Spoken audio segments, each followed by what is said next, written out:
Hello and welcome to my channel. Today you find me somewhere a little bit different because I'm doing a video that I've been requested to do quite a few times, and it's all about how to keep yourself healthy while sewing.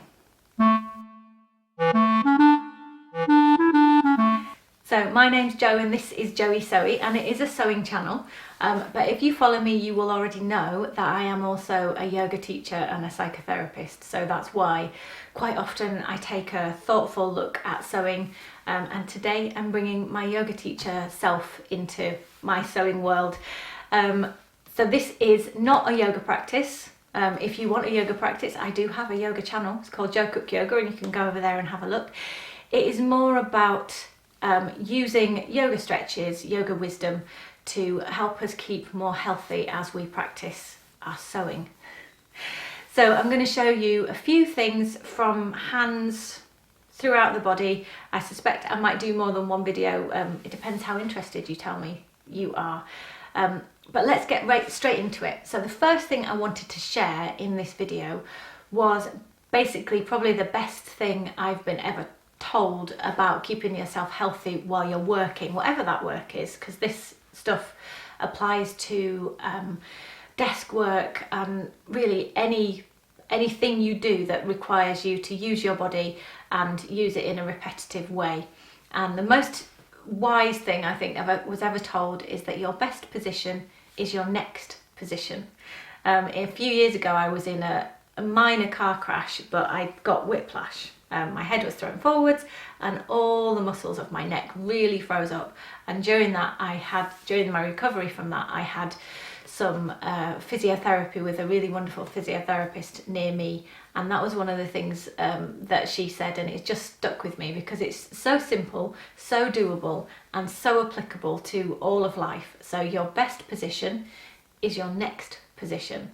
So even if you have the healthiest workspace in the world, if you just stay in one position in that workspace, it becomes problematic. You need to vary how you move through your workspace.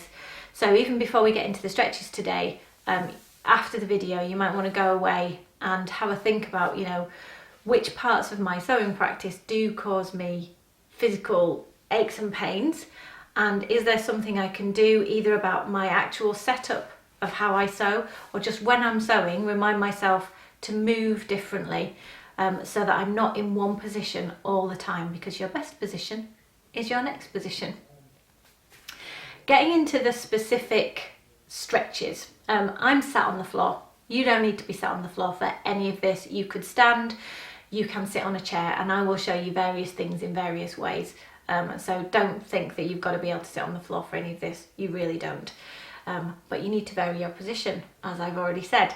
So first things first, hands. We use our hands so much while sewing, and I don't think we stretch our hands very much. So the first thing I'm going to suggest is that you literally take your hands and you just flex the fingers backwards. Don't force them, just each finger, just stretch them backwards like that, and the thumb, and then do the same with the other hand, either doing fingers together or fingers separately. Some fingers will stretch better as a pair because of how we're made. Some fingers kind of share structures, and the thumb usually needs to stretch separately. Also you can ball your fists and stretch out like that, so bringing some life into your hands. That's simple, but it helps. It's moving your finger joints through the whole possible range of their motion. What you can do in addition to that is clasp your fingers, so interlace the fingers and turn your hands inside out. You don't have to have your hands up here, because for a lot of people that will tighten up your shoulders. So point your hands downwards, whether you're stood or whether you're sat. Point your hands downwards. I'll just move mine onto the camera and stretch. Now this is actually, as well as being a strong finger stretch, it's quite a strong wrist stretch. So you may find it easier to do with your elbows bent. If you can straighten the elbows without pain anywhere, then you could straighten the elbows too. Now the most important thing about this is to notice that your fingers are interlaced with one of the fingers on top. It's my right finger here. You need to change that so that the other finger's on top. If you've never done that before, and even if you've been doing it for 20 years, I can tell you it still feels like the strange way round. It's amazing the habits our bodies have. So wriggle those fingers down again and do the same thing, because that subtly changes which parts of your wrists and which parts of your hands get stretched. And we want to reach everywhere. We want to try and even ourselves up and reach all those difficult places. So again, elbows straight, elbows bent, doesn't matter, but make sure your shoulders aren't getting all tense. The next thing you can do, so I'm going to show you this on the floor, but you can just as easily do this on a tabletop. I've got a table over there. In fact, I'll show you a second time on a tabletop. So first things first, just place your hands down and spread out those fingers. So I'm spreading my fingers like that. Spread out those fingers and then lean forward slightly and lift the fingers off. So this is stretching the fingers again. You'll notice that some fingers stretch more than others or more readily than others. So let's bring that a bit closer to you. So if I put a table there, so I put my hands down, you can see how my fingers are spread, and then I'm going to lift off slightly. So also working on a table or a chair means that you don't have to put as much weight on your hands. So if you find it difficult, at the moment I have no weight on my hands, I'm just stretching without bearing weight. So stretching, notice how the little finger tends to not be part of it, and look, my thumbs have reached up. So then I'm going to bring my fingers further forward, stretch like that. Now try turning your hands sideways. This might be challenging on the wrists for some of you. You can take your hands a little bit wider, that's completely fine. And just see if you can bear weight. Try to always avoid the claw-like hands, okay? Because that is all the tendons of your fingers closing. So try and keep the hands open, go sideways. And then the toughest of all is to begin to turn them backwards. So I'm going to turn them all the way backwards. Just begin with your fingertips down. And then roll the hands down. I'm going to lean forwards to take some of the angle out of my wrists. So the more back I go, if I show you sideways, I'm going to have to stand over this. So the more I lean forwards, you can see there's an angle in my wrists. The more I lean backwards, the tougher that is on my wrists. Okay, so it's up to you what your wrists are willing to do. You don't have to turn all the way backwards either. You can turn part way out. But if you do turn part way out, know that the inside and the outside of your wrists are going to be getting a different experience there. So that is a lot of stretching. That's covered the forearm, because the fingers are worked by structures that run up your forearm. So that has stretched out the wrists, the fingers, and the forearms. So the next thing we're going to do is about the neck. If you think about how we often sit when we sew, we will sit, if I turn sideways, we'll sit and we'll look down.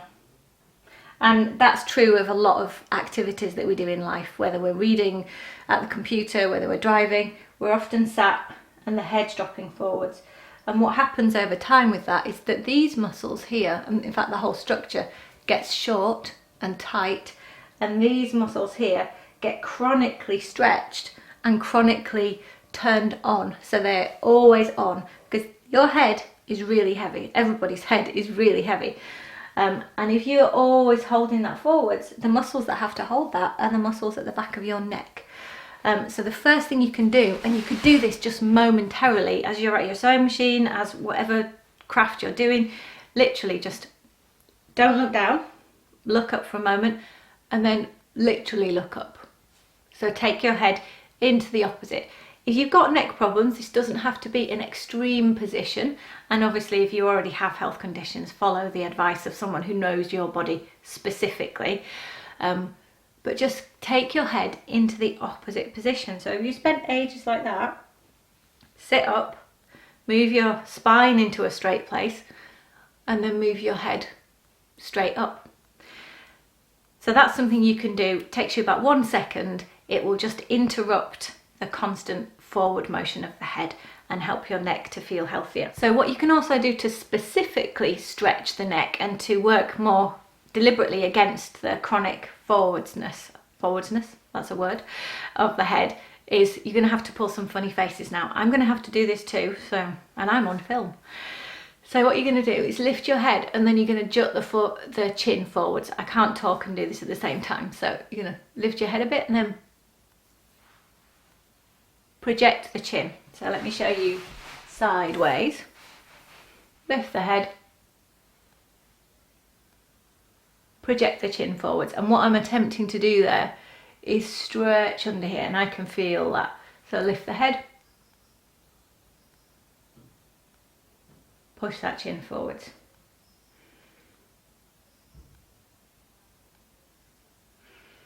So it makes you pull some funny faces, but it's really good for stretching under here. So it goes against that chronic shortening. Another thing you can do with your neck, because necks and shoulders really hold a lot of tension, and it's often about this forward holding of the head. Just take one hand over your head and gently, I emphasize gently, draw the head down there. Okay, so I'm really not doing much at all with my hand, but lifting the arm like this helps the shoulder to be in a different position. And then back to the middle. Take your hand over and gently draw down. You're really likely to see differences between the left and right with this. As I say, that is normal.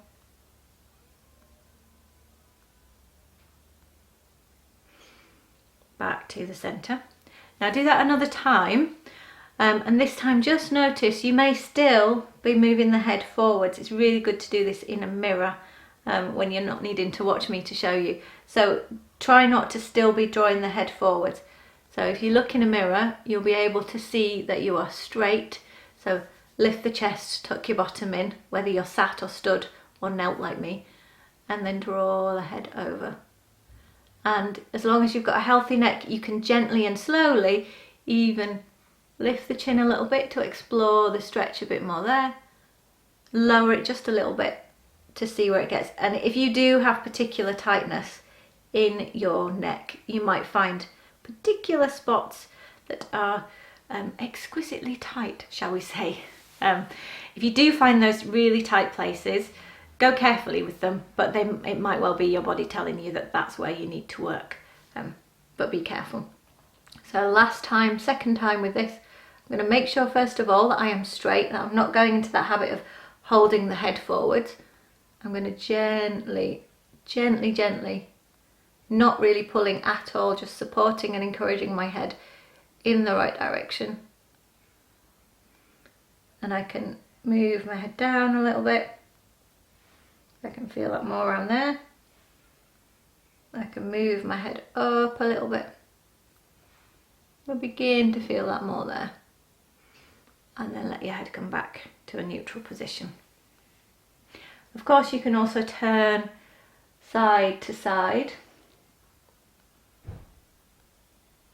So next, I'm going to show you a couple of things that can stretch your shoulders in fairly accessible ways. So what you're going to do is you're going to clasp your hands, but we're going to put the hands behind the back. So I will show you sideways. So you're clasping your hands like so, but you're doing it behind the back.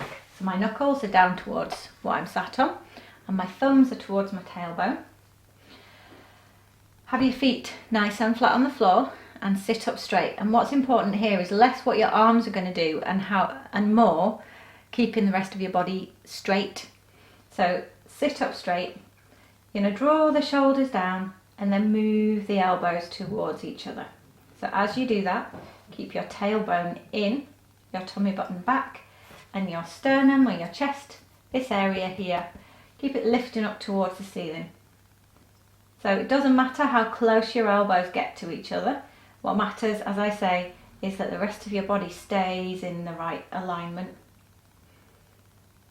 Be aware of how you're holding your head.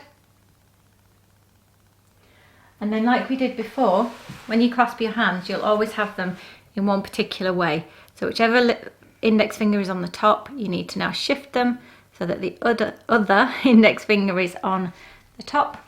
And I'll sit on the other end of my bench for no reason other than I'll do it the other way. So now you're clasping your hands and you're doing it that other way round. Tailbone, thumb into your tailbone, so tailbone in, tummy back, chest lifted up. and then move the elbows towards each other. So it might already be quite difficult for you to, if you've got tight shoulders, to get your hands around behind your back. So just work on lifting the chest, and if you can keep the chest lifted, then you squeeze the elbows towards each other, and that will open this front part of your shoulders, the part that is often closed up when we're working in front of ourselves. What we can do to take that further is we clasp the hands behind the back again, which you can't see. Just going to come forwards on my chair, feet nice and flat on the floor, and then if you can, you're going to bring the hand around the side. So that's what it looks like from the front. I'm going to turn around so you can see what it looks like from the back. So sit with your feet nice and flat on the floor, clasp your hands behind the back, so that's all the same as we just did, and then bring your hands around to the side of your back. Move your waist back into your arm, so don't let your body be pushed away from your arm and your bottom flick upwards. Move your waist back into your arm. Again, that's all about keeping your spine nice and straight, and then move the elbows, if you can, towards each other. And that's quite a strong stretch in the shoulders for some of us. And then of course we've done it on one side, so we need to move the hands to the other side. So your body is nice and firm against your arm. Don't let your body be squashy and be pushed away. So arm comes around the side, resist your body against your arm, lift your chest up, roll your shoulders down. And then the last thing you do, if you can do it, is move the elbows towards each other.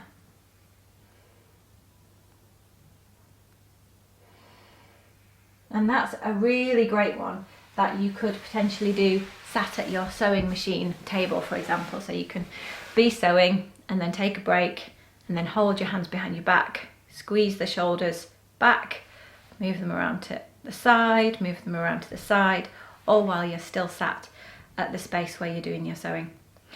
Now the next pose, or the next stretch, and remember you don't have to do all of these in a row, do the ones that feel like they're the right ones. So try them out, and then as you get to know your body and as you get to know the stretches, you can use the ones you need when you feel tired and all stressed or all stiff. So I'm using a yoga belt here. They're great tools, but you might not have one around. What you need is something that is quite long and not stretchy. So a dressing gown belt is really good. An actual fashion belt will do if you can, but they tend to be quite rigid on the hands. I'm just going to lower myself a bit so that you can see my arms better. Because what I'm going to do is I'm going to take my arms up and I'm going to take them as wide as I can. Again, push the webbed part of your thumb away, so you're even in the wrists, and then you're going to take one arm up and the other arm around behind you, keeping the arms straight. So I always think this is a bit like an old-fashioned football scarf. So one arm up, see how my arm came squashy, so keep it straight. Keep strength in the arms, try not to hyperextend or put stress through the elbows. To the centre, one arm up, and first it goes out to the side, but then if you can, you also move it around to the back. So this is quite a strong stretch, and to be honest, that's quite narrow, so for some of you, you may prefer to have more length. There comes a point where there's just too much length, but you can go wider, and you can see how that gives me more freedom of movement. So some of these are about stretching, and some of these are just about mobilising the joints. If you give yourself a bit more length in the belt, it's more about mobilising the joints. And again, you can do that sat up. I'm stood up, sat on a chair, I'm knelt on the floor so you could see me. Last one with this belt, you would take your hands up and then pulling, so I'm pulling like that on the belt, but not actively doing this. I'm keeping the tension on the belt, and I lower the belt behind my head. Be really careful you don't push the head forwards here. So lots of awareness about how you're holding the head, and then stretch up, and then keep the tension on the belt as you bring your hands down. Again, the closer the hands, the more of a stretch challenge this is. The further apart, the more accessible it is. Yoga's not competitive. It doesn't matter. Nobody else knows how wide you take your hands. Don't hurt yourself though. That's important. So next I'm going to show you one full body pose, and it's basically a supported version of downward facing dog, which is a really classic, well-known yoga position, but it's also a really great all body stretch. So you'll need a chair for this. I'm stood on a yoga mat, but you don't need to be stood on a yoga mat. You can, as long as you're not on a floor that's too slippy, you can work with socks on or socks off. If I was being purist yoga teacher, I'd ask you to take your socks off, but it doesn't really matter. It is generally better done without shoes on if your feet can do that though. I am going to move my chair towards the wall until it's braced against the wall so it can't slip. That's quite important. Then I'm going to place my hands on the side of the chair, and then I'm going to step back. Feet are at least hip distance apart. You can bend your knees if your hamstrings are really stiff. Move your hips back to the wall behind you. Lift your tummy button up towards the ceiling without arching your back. What you don't want is for your tummy to sag down towards the floor. So lift the tummy up so that your lower back is long, and then try straightening out your legs. And this gets all of your body. Hold your head in a neutral position. The particular thing to avoid is don't drop your head down and don't roll your shoulders in towards your neck. And then step towards the chair and stand up. So supported downward facing dog with the chair like that is really great for just an all body stretch. You can also support your hands on the side of a chest of drawers or a table, which I will show you. So here is chest of drawers. It's quite heavy, so it's not going to move too much, although it is wobbling a little bit. But you put your hands on the edge of the chest of drawers and then you step back. And if you keep your chest, this area, looking towards the chest of drawers, it will keep your back nice and flat, and I'm lifting up through my legs. I'm not going to go further back because I'm actually not sure I wouldn't push that chest of drawers over, because my chest of drawers at the moment is not braced against the wall. But if you had a chest of drawers or a piece of furniture that was braced against the wall, you could take your legs further back. I've got 2 or 3 more things I want to show you, and one of them is just how to get a really quick rest using a tabletop. So take your legs right up to the edge of the table, but then bend your knees so that you can take this folding point, so the point of your body where you fold here, where your legs come up. So it's not your tummy, it's the folding point. Take that up to the edge of the table and then lie yourself down and turn your head to one side and put your hands either on the table or under your head. But the point is that the whole of your upper body is now supported on the table, and that feels so good. So if you want a momentary rest for your back, this is brilliant on any tabletop. It works particularly well if you use, for example, a kitchen top that is just the right height that you don't need to bend your knees. So if you can see my legs a little bit, I am bending my knees so that I lower myself down, and all my weight as much as possible is actually going through my upper body. And to some extent my legs are kind of hanging down. They're not hanging down literally because my feet are on the floor. So you can see my feet are on the floor, but I am resting all of my weight onto the tabletop. And that gives your legs a rest from taking weight. It gives your back a rest. Gives your head a rest.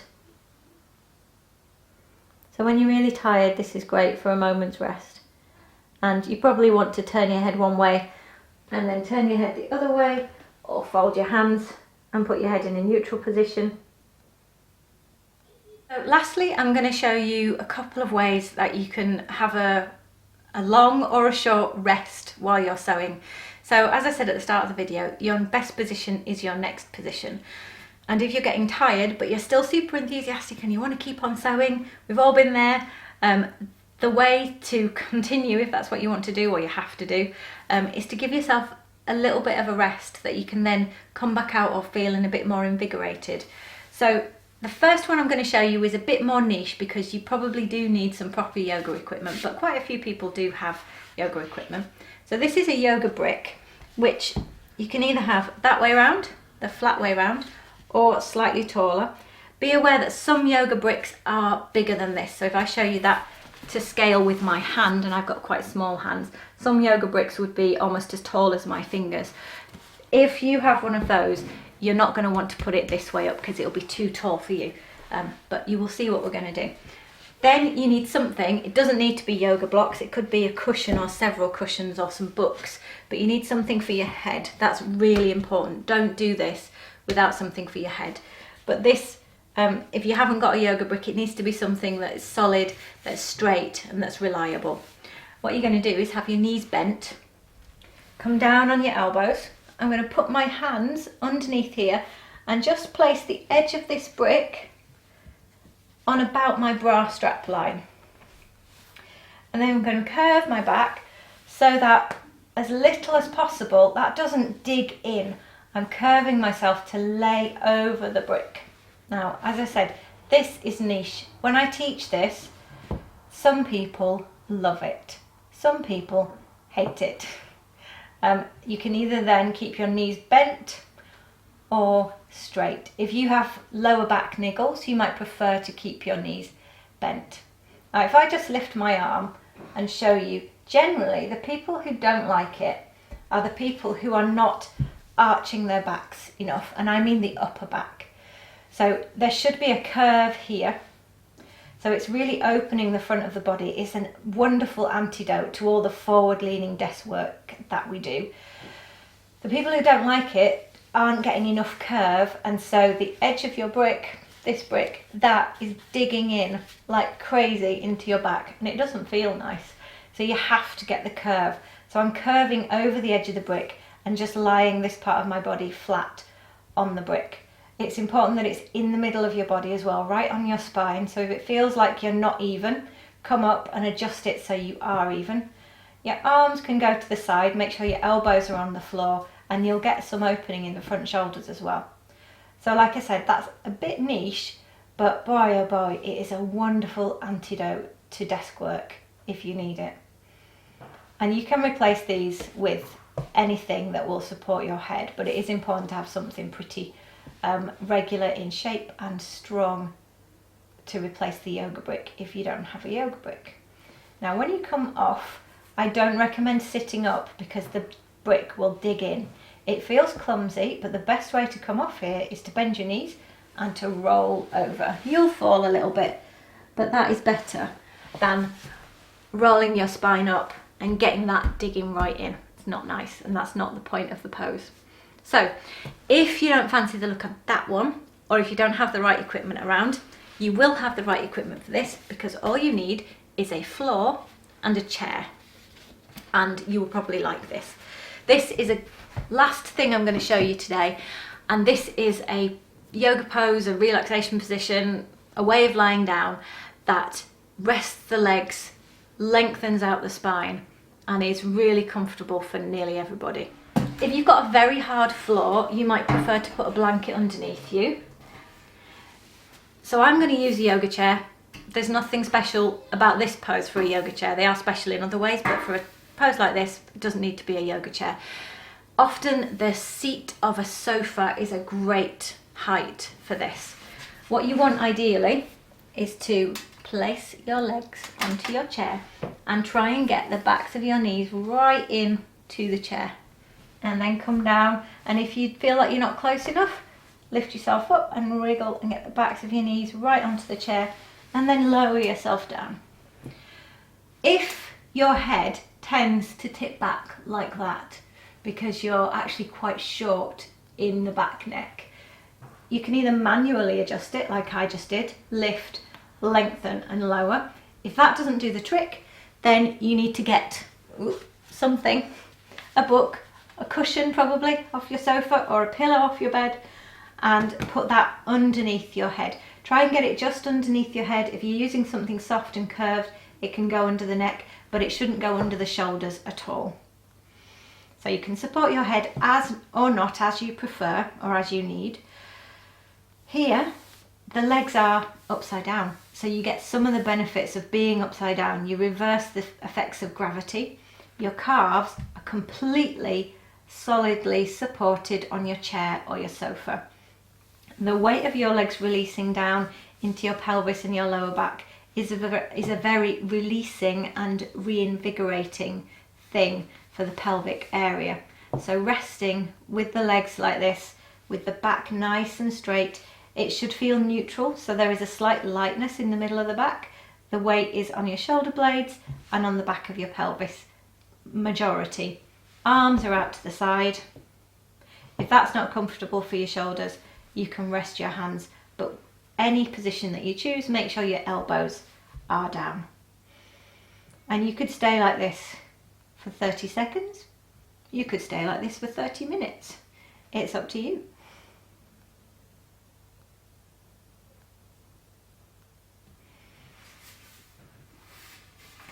When you finish, bring your feet to the edge of whatever you're using, roll over and sit up.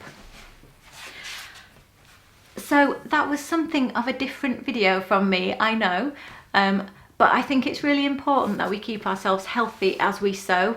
Lots of us have been sewing for many, many years, and lots of us would like to keep sewing for many, many years. And so a little bit of attention paid to our bodies and some self-care will go a long way in helping to increase the enjoyment of this thing that we love.